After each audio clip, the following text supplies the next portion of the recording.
A very happy good afternoon to all my dear students. You all welcome on this online platform. Okay, so in this part we will study about the further types of plant tissue. Before going to study about the complex permanent tissue, we should know about another type of tissue that is known as protective tissue. उसमें जाने से पहले chapter के बीच में भी दिया हुआ है प्रोटेक्टिव टिश्यू. प्रोटेक्टिव जैसा कि नाम है, that is work as a protection. आप बारिश में खड़े हैं, बारिश आ गई, या तो आप अम्ब्रेला ले लेते हैं या जाके कहीं छत के नीचे खड़े हो जाते हैं. अब प्लांट कहाँ जाएं बेचारे, वो तो स्टेशनरी होते हैं, उनके लिए तो ऐसा कोई ऑप्शन नहीं है. इनकी बॉडी में ही सारी चीज़ें इनकी प्रोटेक्शन की बनी हुई है, तो उस टिश्यू के बारे में भी हमें जानना बहुत ज़रूरी है. हम लोग सर्दी गर्मी से बचने के लिए हमारे पास बहुत सारे ऑल्टरनेटिव हैं. बहुत गर्मी लग रही है, एसी कूलर फैन चला सकते हैं. प्लांट के पास ऐसा कुछ नहीं है. अगर बहुत ठंड लग रही है तो हम स्वेटर पहन सकते हैं. प्लांट्स के पास ऐसा कुछ नहीं है. सो वो अपने आप में है ही वो ऑटोट्रॉफ्स, तो अपने प्रोटेक्शन भी खुद कर सकते हैं. Obviously that's why they are gifted with a protective tissue. We also have a protective tissue. अपनी बॉडी के सराउंडिंग में क्या होती है बच्चों, that is our skin. So plants की सराउंडिंग में बॉडी जो होती है, उनकी जो स्किन होती है, उसी का ही दूसरा नाम है protective tissue. Right, a type of tissue that protect plant from the external damage. जैसे रेन हो गई है, तेज सनलाइट हो गई है, कोल्ड विंड, सबसे जो बचा के रखता है उसको हम क्या बोलेंगे बेटा, protective tissue. This protective tissue further divided into two parts, epidermis and cork. Epidermis और कॉर्क को आप कोरिलेट कर सकते हैं. जैसे मान लो एपिडर्मिस हमारी स्किन है, राइट, और सर्दियों में आप क्या कर रहे हैं, इसके ऊपर आपने ऑयल की एक कोटिंग कर ली है, ऑयल की कर ली है, क्रीम की कर ली है, या समर्स में आपने सन स्क्रीन क्रीम की कर ली है, तो जो कोटिंग हो गई है that is called cork. But इनकी कोटिंग वैसे ही नहीं होती, स्मूथ ऑयली नहीं होएगी. मैंने सिर्फ डिफ्रेंशिएट करने के लिए बताया आपको. जो हमारी स्किन है, प्लांट की स्किन को क्या बोलेंगे हम, एपिडर्मिस. हमने इसके बाहर एक कोटिंग करी, किसकी करी, ऑयल की कर ली, क्रीम की कर ली, सनस्क्रीन क्रीम की कर ली है, that is called its cork. Clear? Okay. अब हम दोनों का ये देखिए, ये इस स्टेम का कोई भी स्टेम है, जैसे ये वाला ही है, मैंने पहले भी आपको बताया है. इसको अगर हम ऐसे काटते हैं, यहां से काटेंगे तो ये राउंड शेप का दिख रहा है, बहुत छोटा दिख रहा होगा आपको. कोई नहीं, मैं स्लाइड में आपको बड़ा करके भी दिखाऊंगी.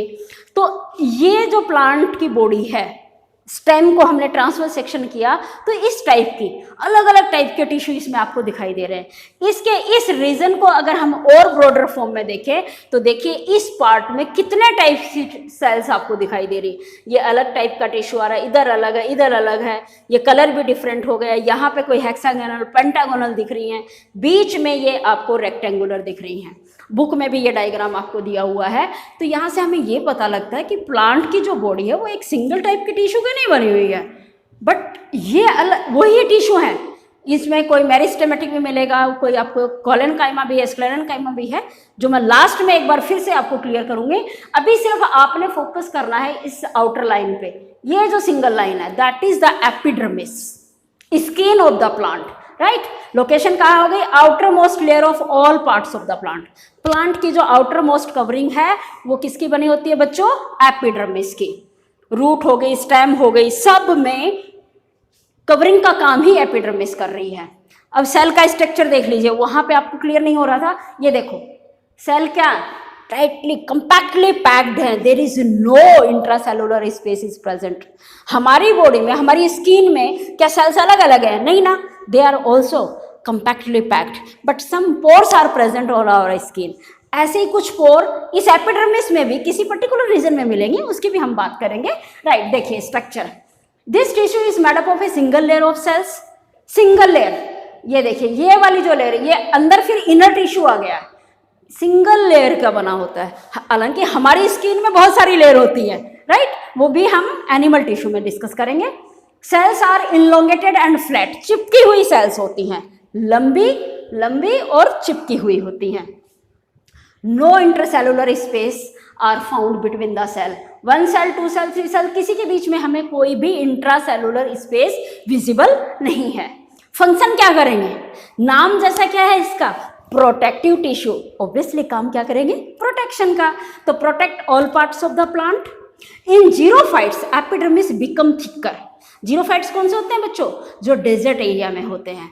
डेजर्ट मतलब जहाँ पे वाटर की अवेलेबिलिटी बहुत कम होती है, तो वहाँ पे ये एक थिक लेयर बना लेती हैं। यानी उन प्लांट्स की, आपने इसका नागफनी का प्लांट देखा होगा, कैक्टस प्लांट देखा होगा, वो कितने थिक होता है उसका स्टेम, और उनकी जो लीफ होती हैं वो स्पाइक लाइक स्ट्रक्चर में कन्वर्ट हो जाती हैं, नुकीली हो जाती हैं। वो उसको वाटर लॉस होने से प्रोटेक्ट करती हैं। तो उनकी जो आउटर कवरिंग है, चाहे वो स्पाइक हो चाहे स्टेम हो, सब किसकी है, एपिडर्मिस की बनी होती है, वो काफ़ी थिक हो गई है। Which prevent from environmental effects, thick हो गई है। एनवायरमेंटल इफेक्ट क्या है, डेजर्ट एरिया में सनलाइट बहुत ज़्यादा होती है तो उससे ये बचा के रखती हैं। Epidermal cells on the aerial part of plants secrete waxy substance called cutin.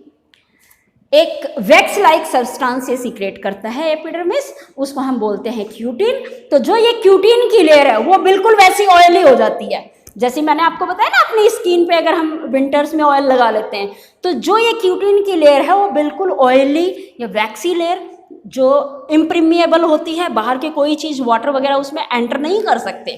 और वैसे भी आप देखेंगे बेटे, प्लांट की बॉडी में ऐसी कोई जगह नहीं है जहाँ से वाटर एंटर करे। कहाँ से करे हैं, रूट से करती हैं। रूट में क्या होते हैं, रूट हेयर, वो भी एपिडर्मिस का ही पार्ट है, अभी मैं डिस्कस करके आपको बताऊंगी। तो आप प्लांट की बॉडी पे ऊपर डाल रहे हैं, फ्लावर पे, फ्रूट पे, लीव्स पे, आप वाटर जितना मर्जी आप स्प्रे कर दीजिए, वो क्लीन हो जाएगा, बट वो वहां से अब्जॉर्ब नहीं करेगा। सो एरियल पार्ट्स पे क्या है, किसमें, ये जीरोफाइट्स की हम बात कर रहे हैं, जो कि वाटर रेजिस्टेंस होते हैं। और जो इस क्यूटिन की लेयर है that is called cuticle. Oil की लेयर होगी, चिकना बना दिया, तो यहाँ पे स्टेम, इसके बाहर एक मोटी थिक लेयर बन जाती है, waxy like substance, that layer is called cuticle layer. और उस सब्सटेंस को क्या बोलेंगे, क्यूटिन। ये कई बार आपको ऑब्जेक्टिव टाइप में पूछ लेते हैं कि एक wax like substance secreted by the epidermis of xerophytes is called, आप लिख देना आपने cuticle. Cuticle is the name of that layer and the substance is cutin. So hope दोनों टर्म्स में जो डिफरेंस था वो आपको क्लियर हो गया होगा। Cuticle layer protect the plant body from water loss, injury and fungal infection. Right, हम ऑयलिंग क्यों करते हैं, ताकि हमारी स्किन में क्रैकिंग ना हो। तो ऐसे ही जो ये आपकी क्यूटिन की लेयर बन रही है, ये भी प्लांट बॉडी को ठंड से बचा के रख रही है, कोई फंगल इन्फेक्शन ना हो जाए और ज़्यादा वाटर लॉस ना हो, उससे ये बचा के रखता है। Epidermic cells of the roots form hair like structures that are called hairs. मैं यहाँ पे दिखा देती हूँ, ये मेरे पास यहाँ पे टैप रूट है, this is the main root, और इसमें ये जो बिल्कुल हेयर लाइक स्ट्रक्चर्स है, इनको हम बोलते हैं बच्चों रूट हेयर।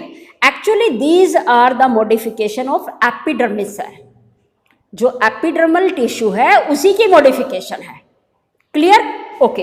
ये कौन सा प्लांट था मेरे पास, जिम्नोस्पर्म। जिम्नोस्पर्म का कौन सा पार्ट है, ये डाइकोट्स। इसके बारे में भी हम डिटेल में स्टडी करेंगे, बट छोटी क्लासेस में आप टैप रूट कर चुके हैं, फाइब्रस रूट कर चुके हैं।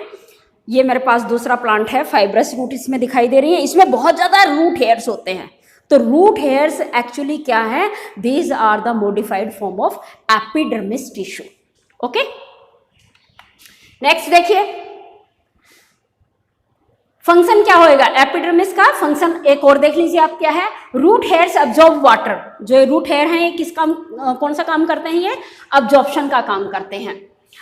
And mineral absorb water and minerals from the soil. अभी जैसे मैंने आपको एक्सप्लेन किया था कि प्लांट के जहां मर्जी आप वाटर उसके ऊपर पोर कर दीजिए, प्लांट कभी अब्जॉर्ब नहीं करेगा। It absorb water only through the root hairs, right. On leaves epidermis cells form stomata. Epidermis cells, और देख लीजिए इसका फंक्शन, जो लीव्स की सेल्स होती हैं ये, दिस इज कॉल्ड बच्चों लीफ ब्लेड। ये बहुत सारी हो गई, ये बेचारा काफ़ी देर का तोड़ा हुआ है।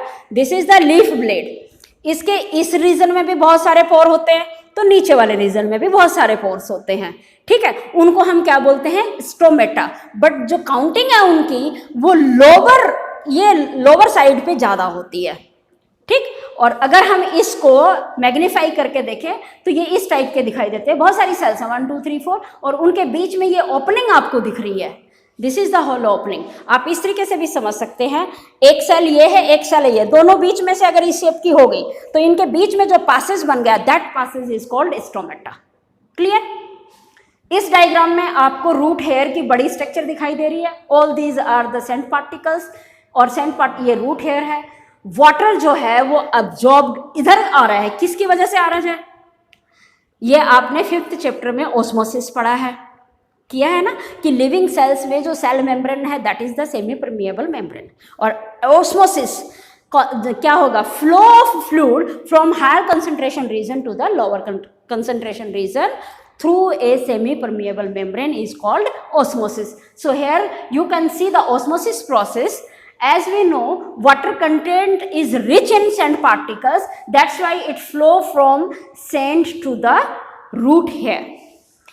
रूट के अंदर जो वाटर है वो कम है, लेकिन सराउंडिंग में जहाँ आपने अभी प्लांट को प्लांटिंग की है वहाँ पे वाटर ज़्यादा होएगा, तो सोयल के अंदर वाटर की कंसंट्रेशन ज़्यादा है। फ्लूइड का मतलब लिक्विड भी होते हैं और गैसेस भी होते हैं, इनकी नेचर होती है बेटा ये हमेशा बहते भी हैं अगर बीच में कोई रुकावट ना आए। लेकिन यहाँ पे रुकावट कौन सी आ गई है? Semi permeable membrane. अब जरूरी नहीं है कि ये जो वाटर है ये प्योर वाटर ही होगा, इसमें और बहुत सारे कंटेंट भी होते हैं। तो ये जो मेम्ब्रेन है सिर्फ उन्हीं मिनरल्स को अंदर जाने देगी, वाटर को तो जाने ही देगी, उसके साथ सिर्फ किसको जाने देगी? जो प्लांट बॉडी के लिए इसेंशियल होते हैं। लेकिन कई बार कुछ गलत भी चले जाते हैं। फॉर एग्जांपल अगर हमने प्लांट्स को ज़्यादा फर्टिलाइजर डाल दिए हैं तो वो वाला मिनरल भी इनकी बॉडी में ज़्यादा चला जाता है और वो प्लांट बॉडी में जाके स्टोर हो जाता है। किस में? रूट में हो गया, स्टेम में, मतलब जितने भी एडिबल पार्ट्स होते हैं उनमें स्टोर हो जाता है।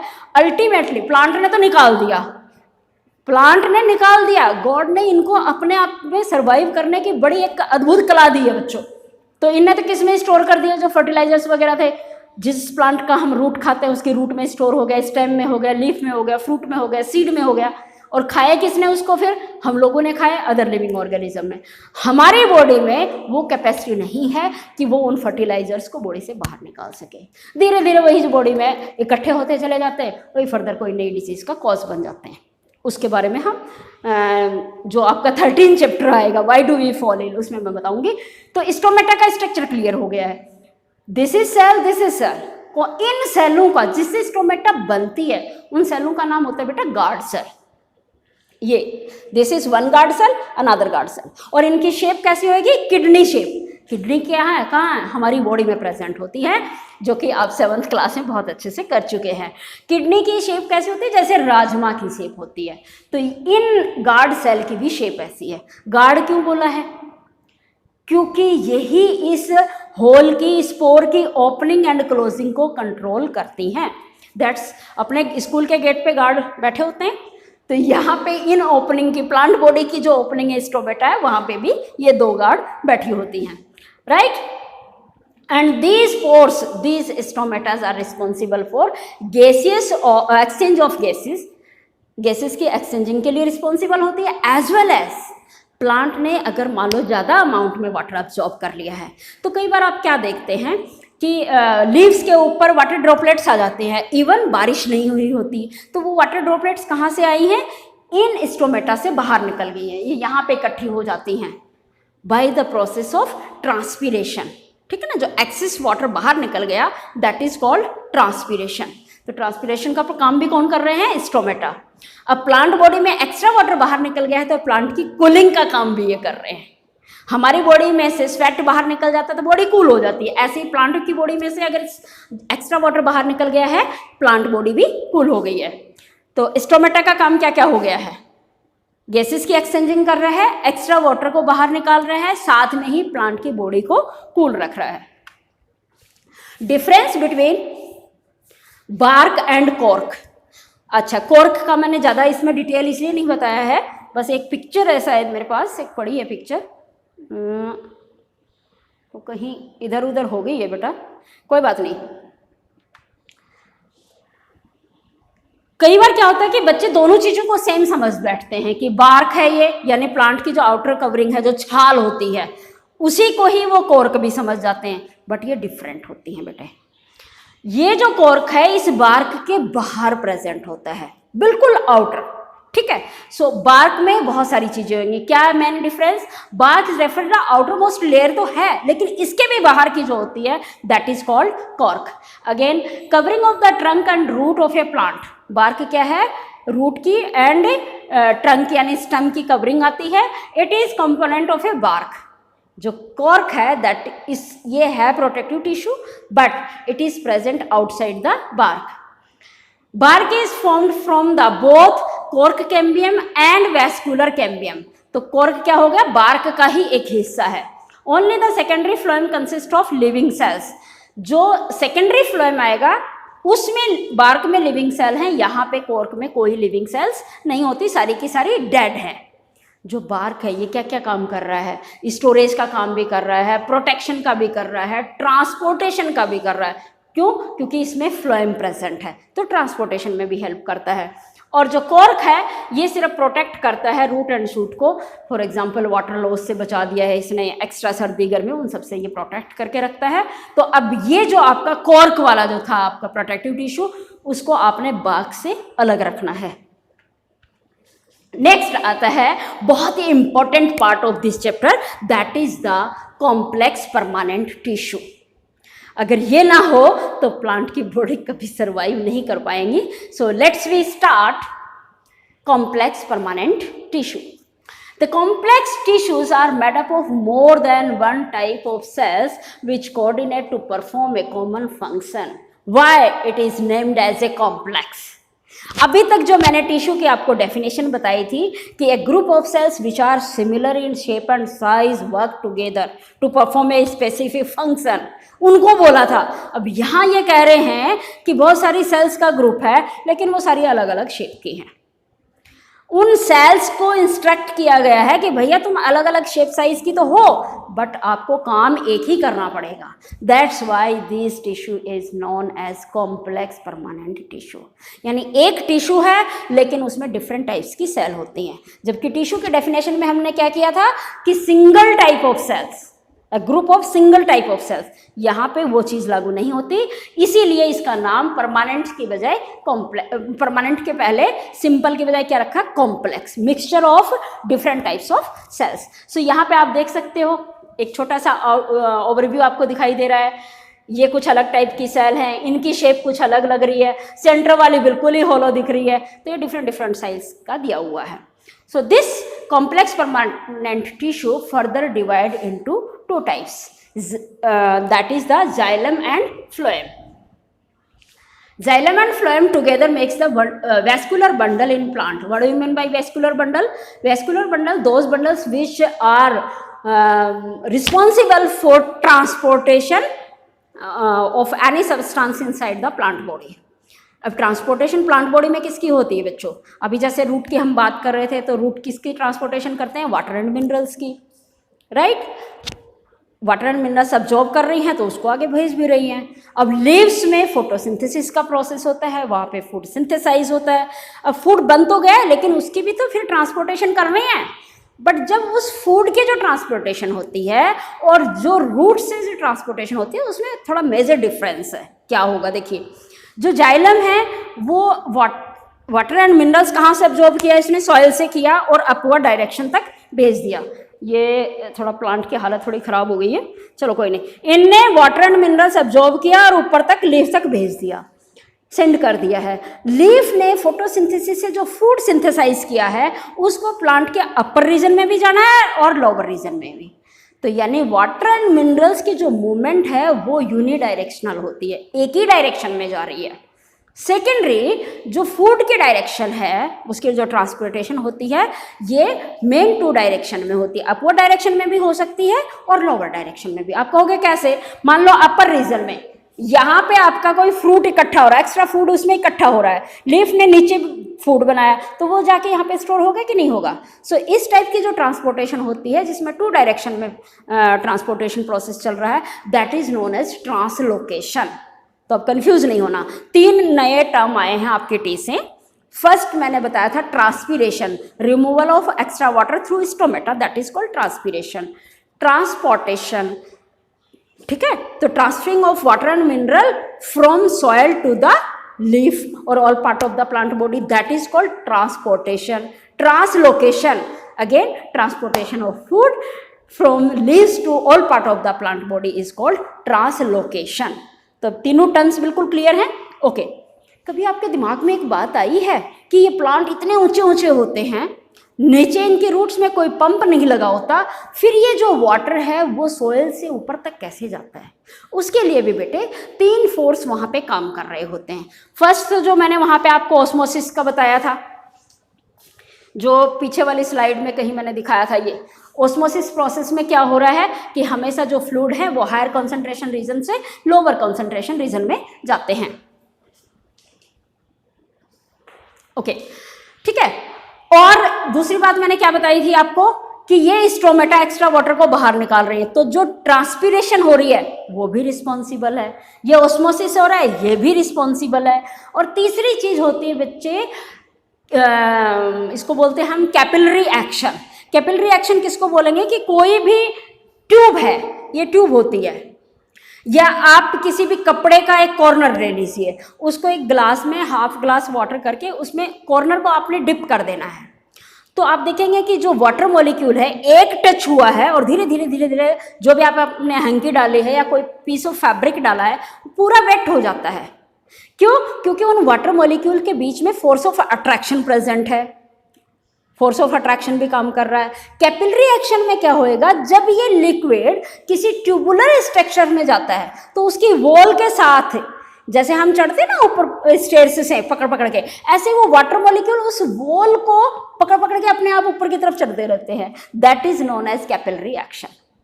सो who is responsible for transportation of water?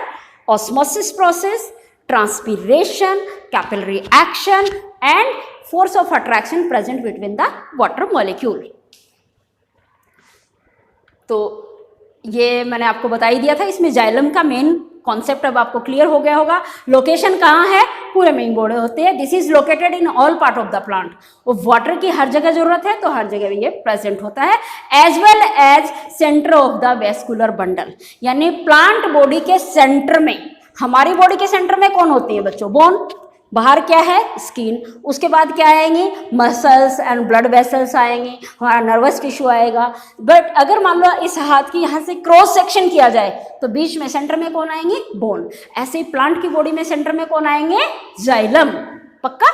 Okay, next. Yes, structure. This tissue is made up of, location clear हो गई. लोकेशन के बाद फिर हम किस पे फोकस करेंगे? स्ट्रक्चर पे. तो स्ट्रक्चर क्या है? This tissue is made up of dead cells and they have thick cell wall. मतलब सेंटर में है, डेड तो हो ही गया है. डेड टिश्यू कहाँ से शुरू हो गया? स्क्लेरेन्काइमा से. स्क्लेरेन्काइमा ही बहुत सारे मतलब अलग अलग टाइप्स के टिश्यू मिलकर बना रहे हैं हमारे कॉम्प्लेक्स टिश्यू. तो इसमें डेड है, लेकिन जो पैरेन्काइमा इसमें प्रेजेंट होएगा वो लाइव होएगा, ये ध्यान आपने रखना है. अब इसके मेन कंपोनेंट्स क्या क्या हैं? Tracheids, xylem vessels, xylem parenchyma and xylem fibres. Xylem tissue that is known as a vascular bundle responsible for transportation of water and mineral, itself made up of 4 components: tracheids, xylem vessels, xylem parenchyma and xylem fibers. इस picture में आपको ये tracheids दिख रही है, ठीक है. Tracheids क्या है? मतलब लॉन्गिट्यूडनल सेल्स है. ये 3 सेल्स का आपको एक ग्रुप दिखाई दिया है. इसमें क्या देख रहे हैं आप कि जो इनके एंड हैं सेल्स के वो पॉइंटेड है, राइट. मतलब इसमें सेल 1 बाय 1 लोकेटेड नहीं है, वो साइड में लोकेटेड है. 1 सेल, अनदर सेल, फिर तीसरी सेल, फिर चौथी सेल, ऐसे आ जाती है, राइट. ये देखिए, this is 1 cell, second cell, 3 cell. लेकिन इनके बीच में और होती हैं तो ये लेटरली कनेक्टेड होती है एक दूसरे से. ट्रैकिड का structure clear? The cells of tracheids having a pointed and.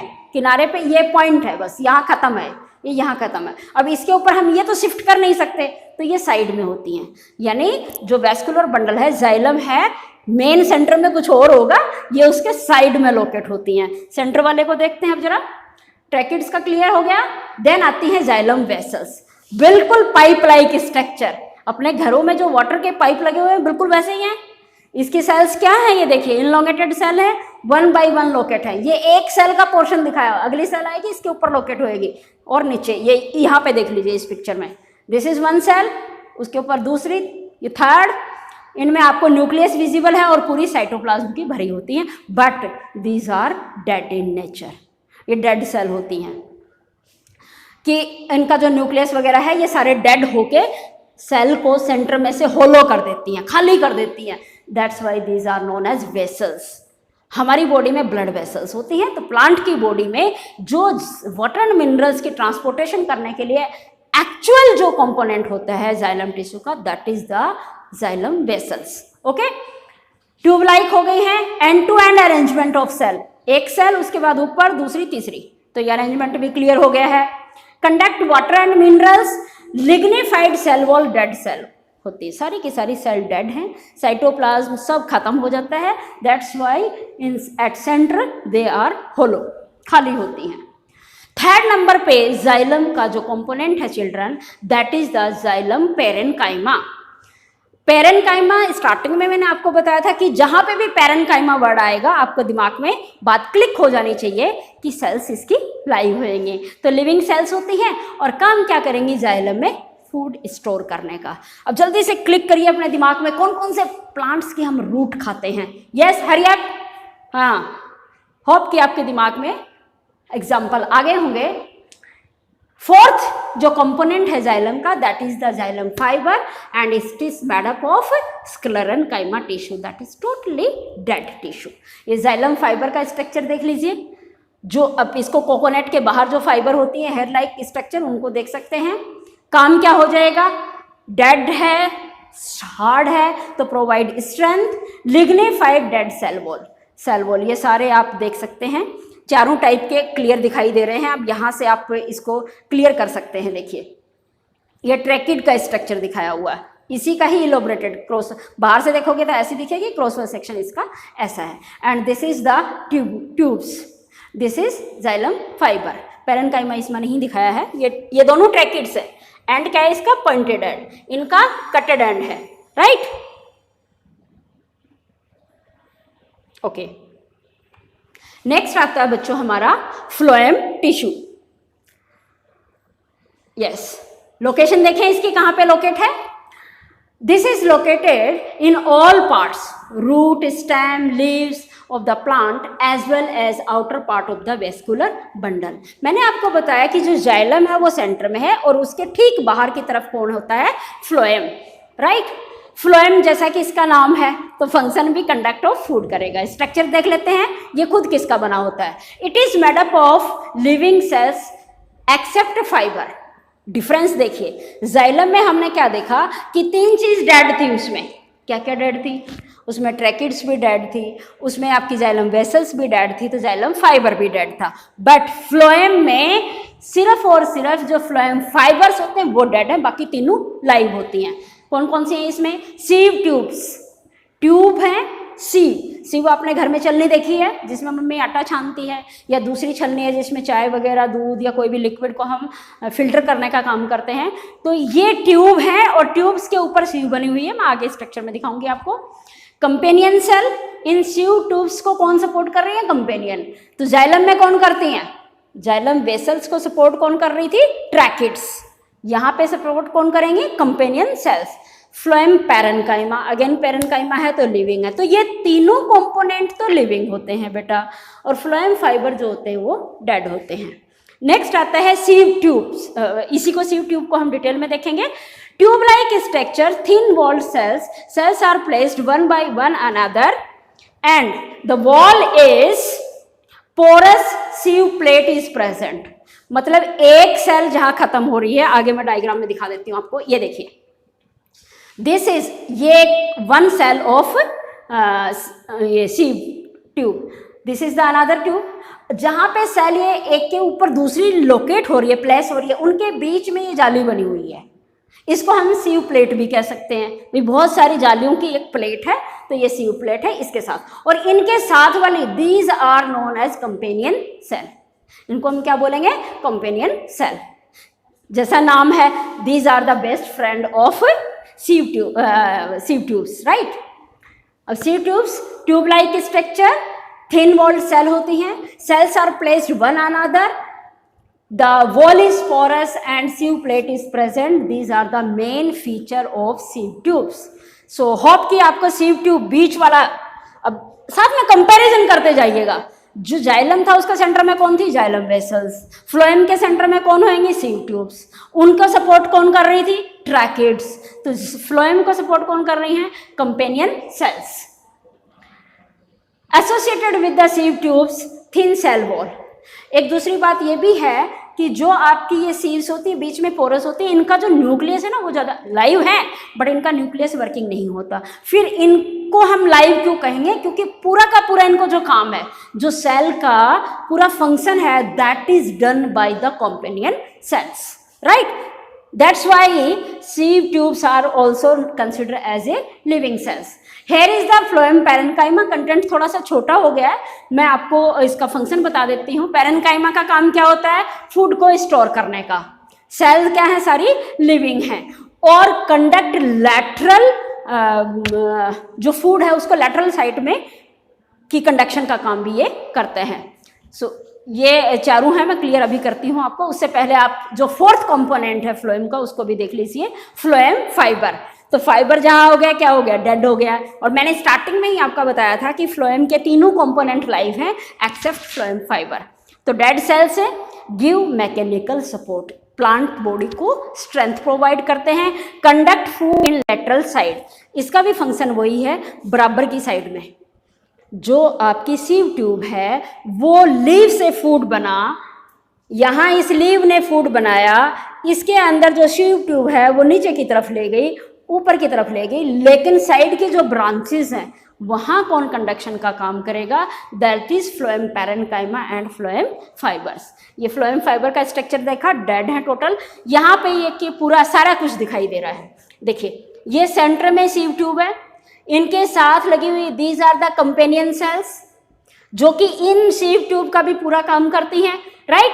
और यहाँ पे इनके ऊपर sieve प्लेट्स लगी होती हैं जो फिल्ट्रेशन का काम करती हैं, और उसके बाहर होता है फ्लोएम पैरेन्काइमा, फ्लोएम पैरेन्काइमा के बाहर होता है फ्लोएम फाइबर।